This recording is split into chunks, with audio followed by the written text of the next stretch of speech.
In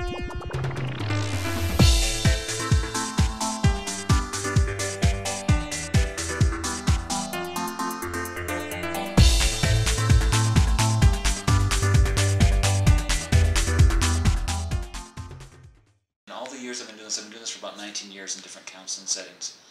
I've never had anybody come to me, parent, spouse, and say, I am sick and tired of this marriage or this family because there's just way too much appreciation.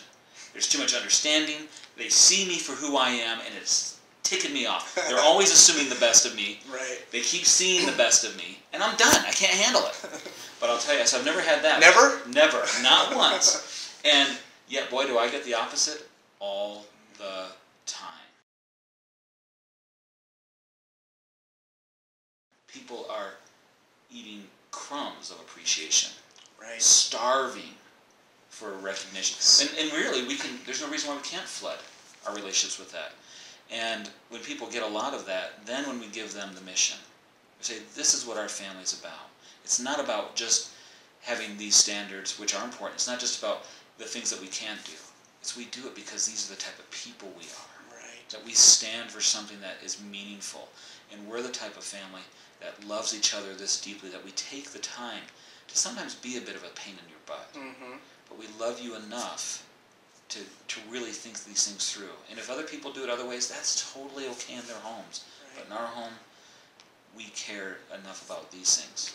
So I guess the takeaway I would get from that is appreciation, that recognition, and I guess what they would call an organizational behavior, esprit de corps, right? Yes. Creating that culture. Absolutely. And I guess I have two follow-ups on that. So the first one is talk a little bit more about the importance of creating family rituals and family culture, and what are some, like you said at the beginning, some real-life practical strategies for making that happen?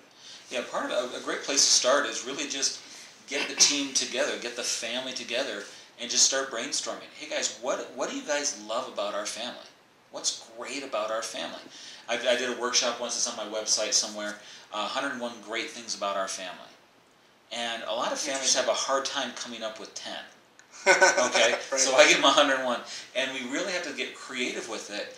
And we'll go, okay, well, I guess we're nice to each other or whatever. Right. But when you really spend some time and really start drawing those things out, well, what do we like? What is great about us? Because sometimes people are looking for great, like it's some awesome mind blower. Right. And sometimes it's the simple, seemingly mundane, but of how do we serve each other every day? You know, I love that Dad provides this income for me. I love that, you know, you kids do your chores like 70% of the time without me making a big stink out of it. Right.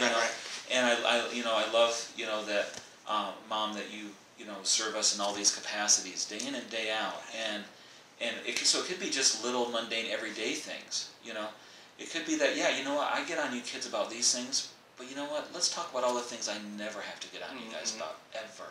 Right. And these are all the great things about us. And so we start getting this type of list, and so that's one practical thing we do, is just getting the list out and things like that, and getting that buy-in. So it's not just the management team, the mom and dad, saying this is how our family is, but what is great about our family? First of all, what's great, but then also let's talk about what kind of family do we want to have. Well, there's so much meaning too.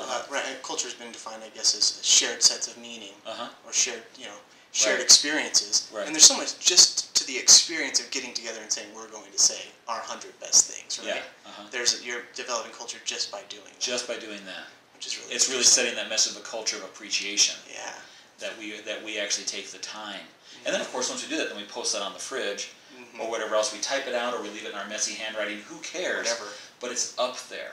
And when we walk by and get our milk, we see that our family matters.